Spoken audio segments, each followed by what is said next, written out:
It's long been said that Generation Z is the first generation in nearly 100 years to be more conservative than the previous generation. And this is true. Looking at data from Pew and other sources, you can see that every generation, silent, boomer, Gen X, millennial, Gen Z, it's always getting a little bit more progressive until Gen Z, and it moves slightly to conservative. Now, here's the reality. I'm not convinced that Generation Z is more conservative. I think that's technically the truth, but I think there's still hyperpolarization happening, and Gen Z is still overwhelmingly similar to millennials, and millennials tend to be particularly woke. What we're seeing now is one of the stupidest and silliest contradictions of thought, which is unsurprising coming from young people who have not yet entered, for the most part, the political world. But among those of Gen Z who are more progressive, they tend to be increasingly authoritarian. And across the board, Gen Z seems to be increasingly authoritarian. Within one poll, the majority of Gen Z saying shouting down speakers and banning speech, good thing, acceptable. Here's where it gets funny, though. Obviously, not every Gen Z individual is progressive. Like I mentioned, they tend to be slightly more conservative. I think this has to do with having kids. And I've talked about it before. There's a bunch of data from the early 2000s showing that conservatives were having 2.05 children on average, while liberals were having like 1.7, which means on a long enough time period, liberals shrink or leftists shrink, conservatives maintain, because 2 kids per adult family is only slightly above replacement levels. This means that in a long enough time scale, you'll get more conservatives. Now, here's where things get funny. In this article from the New York Post, politicized, woke, and afraid, Gen Z needs to start thinking critically. They mentioned that these Gen Zers want to abolish police. Okay, around a third of them want to abolish police, but around 2/3 think that rioting to a certain degree is acceptable. Let me tell you what happens when you get rid of the police. I thought about it. I thought about it quite a bit, and something changed where right now, I'm in favor of abolishing the police. Not really, but, I'm thinking about the right to keep and bear arms. I've gone pretty heavy into pro 2A for the most part. I'm not completely 2A like a lot of people. A lot of people are like, I should be able to own a belt-fed 50 BMG cruiser. Well, I understand literally that, but I don't know if I would go that far. But pretty close in the sense that we have a constitution that must be obeyed. And even if I don't agree that we should have people, mounting belt-fed 50 BMG crew service machine guns on their homes or something like that, especially in cities, well, listen, we have a constitution. You want to change the rules, you change the constitution. It can be amended. Anyway, look, here's the point. I'm kidding about wanting to abolish the police, but I don't live in a city anymore where I have to worry about that. I've lived in rural areas before and without police. So I knew firsthand what it was like to be in a home that was unguarded, and we literally had murders that had happened nearby. And so I was like, wow, now I kind of understand it, right? Well, now I own weapons. If you abolish the police, who is going to come and confiscate those weapons? I guess the ATF, sure. But imagine you're in a big city like New York, and you believe that rioting is permissible, but that we shouldn't have police. Okay. So when the criminals violate the law because no one's there to enforce it, and you bring out the social workers, and then a bunch of dudes are walking around with AR-15s, and then you're out rioting, what do you think those people with guns are going to do with you as you riot? This is why I do find this story to be kind of dumb, to be honest. I'm not here to rag on Gen Zers who think this stuff, because I understand they don't have that life experience. They may think they're, really smart and they know everything, like a lot of young people tend to do. We all do. And then every young person hears it from every old person. You think you know everything, but you'll get older, you'll figure it out.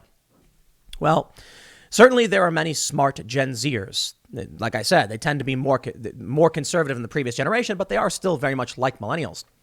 But there's a difference between knowledge and wisdom. And I think the younger generation lacks the wisdom. I'll put it this way. Knowledge is knowing that a tomato is a fruit. Wisdom is knowing not to put it in a fruit salad. You see how that goes? Basically, you have a lot of Gen Zers who might know stuff. They have access to the internet, but it is kind of insane that they're falling in line with this authoritarianism, simultaneously saying rioting is okay, but no cops. Dude, people going to shoot you. You know what I mean? So I'm out in the middle of nowhere. You want to abolish the police? Fine. Gen Z is expanding. They're growing. They're going to take over at some point. And then maybe you'll have a large faction of people who vote to abolish the police.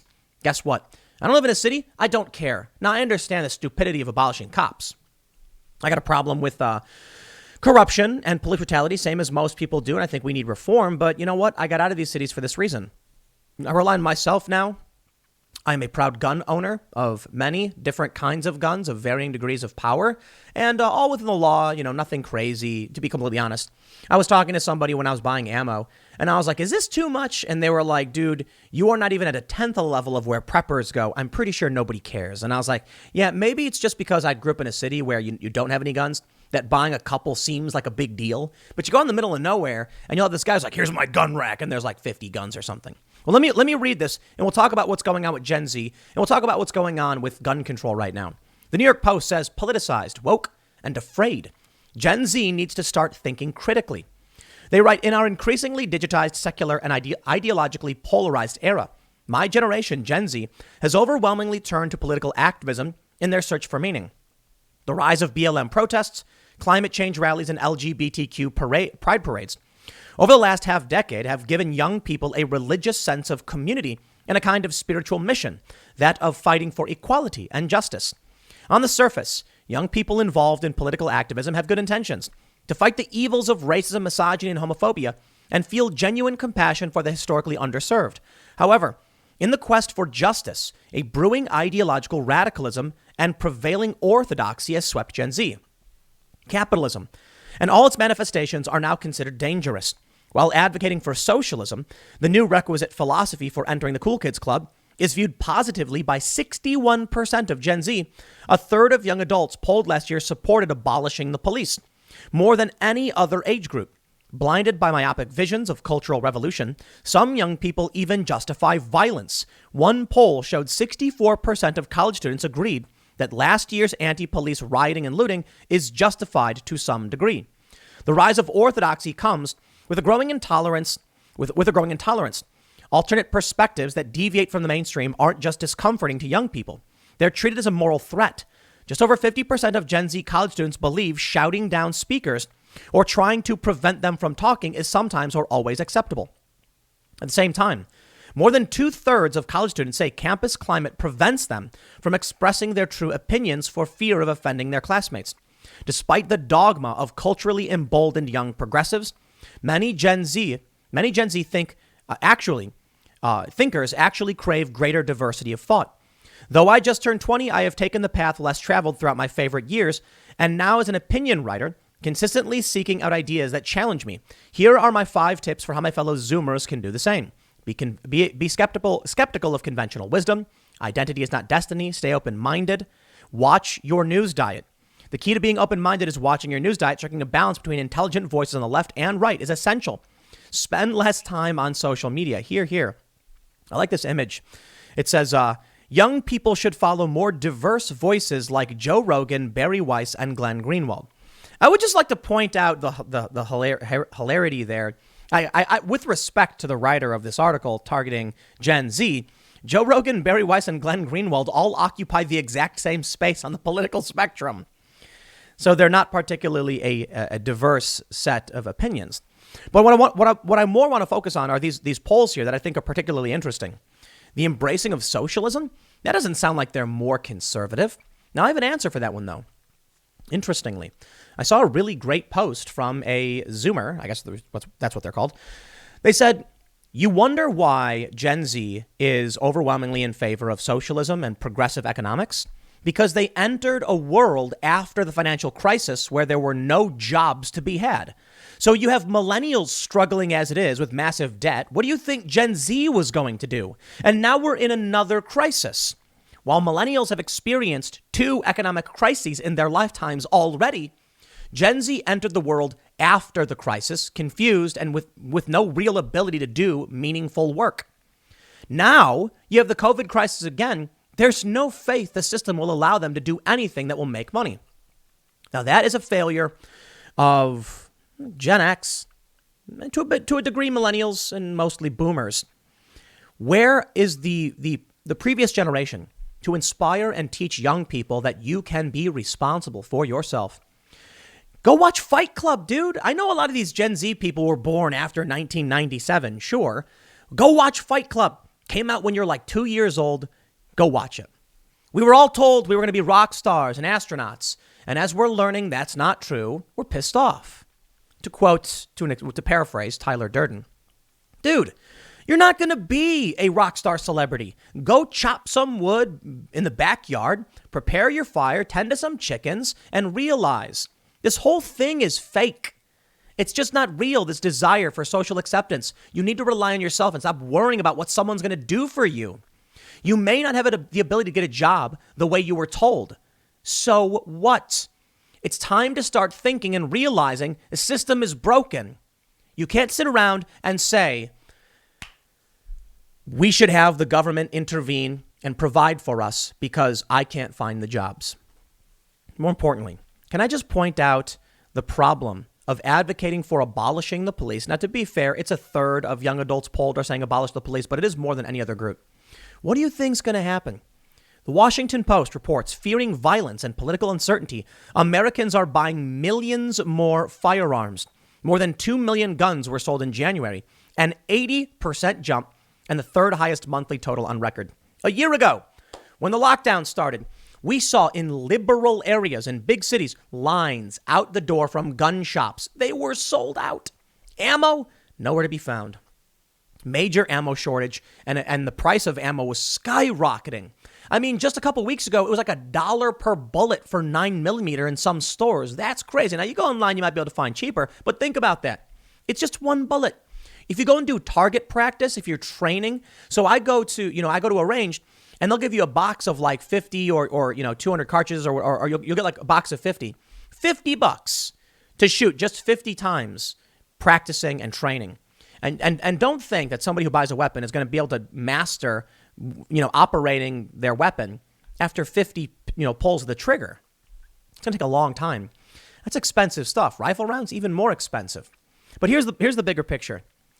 By all means, please, abolish the police. I don't care. I don't live in these places anymore. And I've long said if these leftists witnessed the rioting and the chaos all last year, of which these Gen Zers say 2/3 to some degree was justified, and they keep voting for this stuff, voting for their weapons to be taken away. You can't, in Illinois, for instance, you can't even walk around with a baseball bat. You want to go, no joke, in Chicago, if you want to go to play baseball with your friends, you could get stopped by the cops and questioned. And I've always been told if you ever want to go and you have a baseball bat, you must have a mitt and a ball because they can stop you and accuse you of carrying a weapon. Gang violence, I guess. If you want to get rid of the police, you live in these areas rocked by these riots, I'm not going to stand in the way of that. I'm not going to defend people who continue to live in places after a year of this. At a certain point, the responsibility falls on you. Now, I know. I've heard a lot of people say, dude, I can't afford to move. I get it. For that, I'm sorry. I genuinely mean it. I don't want you to lose your cops because these crazies are taking over. But look, I moved from Chicago to LA with nothing. I had a backpack. I had a computer. Okay, so not nothing. And I had $200 in cash. I found a ride share from Chicago to LA with no plan. I was like, I don't care. I'll sleep outside. I'm going to do my thing. I figured it out. I got a job within a couple of days. I found a place to stay. I made it work. Maybe it doesn't work for everybody, but I took that risk. If you want to live in these areas where they're going to take away your guns and take away your police while the gangs and the criminals are still armed, there's nothing I can do for you. I can't stop these crazy kids from believing the police should go away. You want to replace them with social workers? Great. I'd love to see an army of social workers surrounding the Capitol building right now. That doesn't make a whole lot of sense, does it? Fearing violence and political uncertainty, Americans are buying millions more firearms. It's amazing how weird all of this is. From The Hill, majority dissatisfied with U.S. gun laws, policies, poll. So what do you think it is? Do you think people are dissatisfied because the laws are too strict or because the laws are not strict enough? It's simple. The laws are not strict enough, they said. 41% of the public say they are dissatisfied with the current gun laws and want them to be stricter, while 8% say they are dissatisfied and want them to be less strict, and 7% are dissatisfied but want them to remain the same. The poll was taken before, the Parkland anniversary. They say 56% say they are dissatisfied, 42% they are satisfied. So what does that really mean? I got to tell you this. I am personally dissatisfied with the laws. I'm dissatisfied because there's no uniformity and because they kind of don't make sense. Why is it that some states will ban, say, like an M1A, and other states will not ban a SCAR, if you know anything about these weapons? Modern versions of weapons that are better and more accurate, nope, those are fine. Old World War II, weapons, we don't want any of that. I had a conversation with a gun store, at a gun store with one of the merchants, talking about bolt action rifles. And they said, well, the laws, for the most part, the left doesn't seem to mind bolt action rifles. That's where you pull up the lever, you pull the bolt back, you push it forward, and you crank. It's a hand crank, essentially, operation. And they said these things are better, more accurate. They're typically used in hunting because there's less moving parts. So you have just like a smooth shot. Whereas AR-15 semi-autos have a ton of crazy moving parts and will be less accurate. I don't know if that's exactly true. I'm sure there's a lot of people who would argue against that. The point is, the gun laws don't make sense. The people enforcing who are creating these policies don't know what they're doing. More importantly, that's why I'm dissatisfied with them. But let me shout out a message to those Gen Zers who are occupying this space of supporting the riots to a certain degree, while also, wanting gun control or wanting to abolish the police. You get rid of the cops, who's taking my guns away, okay? You get rid of the cops, who's taking away anyone's guns. I know they keep saying, we don't want to take anyone's guns away. That's just not true. They do. Beto O'Rourke said, heck yes, we're taking your guns. There was an attempt to ban all semi-automatic weapons. All. That's basically every weapon, except for, I guess, bolt-action rifles, which can be fired extremely quickly and are more accurate. So I hear. And what about lever action? Those things can fire super fast as well. People have no idea what they're talking about. But they did want to try. They tried making a Glock 17, like it's a handgun the cops use, an assault weapon. All right. Let's say you have your way. You ban all these weapons. What happens then when I'm in the city and there's a riot? Well, for me, I wouldn't go into the riot. I don't want to carry a weapon in a city where it's illegal. I don't, regardless if there's police or not. And I don't want to be put in a situation where I have to use it to kill somebody. I don't want that for my home, for any of my property. I don't want anyone coming here. The last thing I want is to hurt somebody for any reason, even if they are threatening my home. But if I must, I will. Because if you come with malicious intent to cause harm to me, my friends, and my family, as much as I don't want to, I will be forced to defend myself. Now, that being said, there are a lot of criminals in New York, LA, Chicago, who are armed to the teeth. Notably Chicago. You abolish the police. Okay. Who's going to stop the gang crime? Who's going to stop the gun violence? Not like the cops are doing a great job of it right now anyway, sure. But at least they can arrest people who are illegally obtaining or trading or dealing in weapons. Now, the interesting thing there is, under the Second Amendment, there shouldn't be any restrictions, I guess. Any law is arguably an infringement. But here's my point. If you think the cops should confiscate these weapons, what are you going to do? Send an army of social workers to gang territory being like, now, gentlemen, your guns, please. And what happens when you go out and riot? What do you think's going to riot? You're in Chicago. You take the red line down to 47th or to 63rd or whatever. And then you're running around smashing windows, screaming, whatever protest cause. You are going to get lit up and there will be no one there to save you. You see the absurdity of this? People don't have a clear understanding. But again, I understand Gen Z hasn't experienced this stuff. Many of them are just too young. Many of them in college haven't experienced a whole lot of anything. That's kind of scary to me. I really dislike college. Why? You get these kids, they grow up in the suburbs, very little real world experience. You put them through institutionalized learning facilities up until they're 22?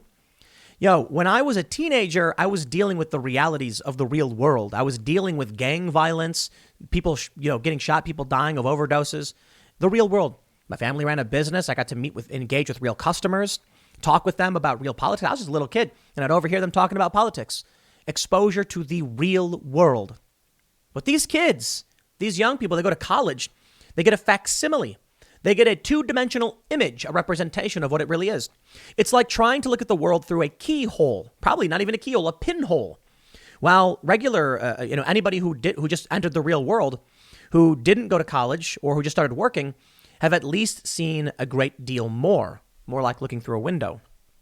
So when I was younger, I was never staunchly anti-gun. No. Especially when you had people running around shooting each other in my city.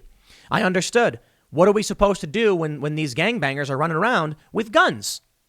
Do we just say, well, I guess they can rob me?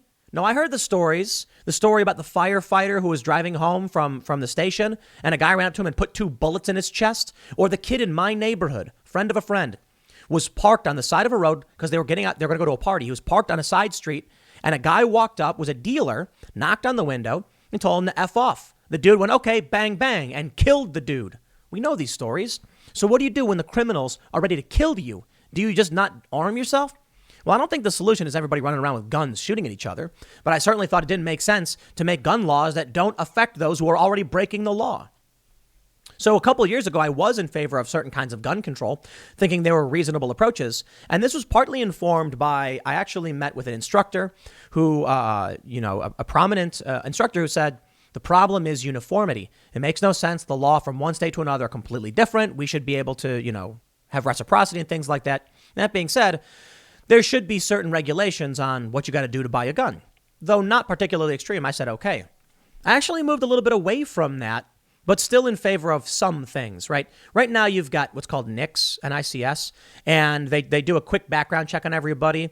I don't have a big problem with that. You also have people who get concealed carry, and that can operate as your background check. You walk and you show it. It's because you basically have a permit, a license, and we know you're good, all right? The issue is we can do all of the restrictions in the world, and it won't stop the fact that somebody can just 3D print or make a weapon. There's some crazy ways people can put together weapons using. I'm not gonna say it because it's YouTube. You might get mad at me. Long story short, it is extremely easy these days to make your own weapon, 3D printed or otherwise. And when you have people cheering on riots, saying it's acceptable, no police, then I tell you what might happen. Things might get better. No joke. Imagine if people in big cities were allowed to be armed. Nobody's really going to want to shoot. You know what I mean? Because you don't know who's going to be armed, see you, and then might shoot back. And they say a well-armed society is a polite society. The rioters will certainly stop rioting because too many people with guns will tell them not to. We saw what happened in Philadelphia. Some dudes broke into a gun shop. Probably the stupidest thing they could have done. And the owner was sleeping there. He killed one of the guys. I'm sad it happened. But if you're dumb enough to break into a gun shop during a riot, what did you think was going to happen? And so I wish it didn't happen, but it does. So Gen Z, by all means, advocate for these things, but then grow up a little bit. Start realizing what's going on and why what you're saying doesn't work. And in the end, by all means, abolish the police, because I ain't anywhere near these cities. It's already where I live, my responsibility to protect myself, because there's no calling the cops. They're not going to be there in a few minutes. Oh, they'll come, because they're sheriffs. But in the end, when you live out in the middle of nowhere, you got to protect yourself. That makes things crazy, makes things difficult. It does. But it's not as crazy as only having cops who are allowed to be armed, but then complaining the cops are hunting you down. That doesn't work either, right? So by all means, make more gun laws, get rid of the cops, and then you'll have no one to enforce those gun laws, and then you will end up with warlords, gang leaders. There you go. I'll leave it there. Next segment's coming up at 4 p.m. over at youtube.com/Timcast. Thanks for hanging out, and I will see you all then.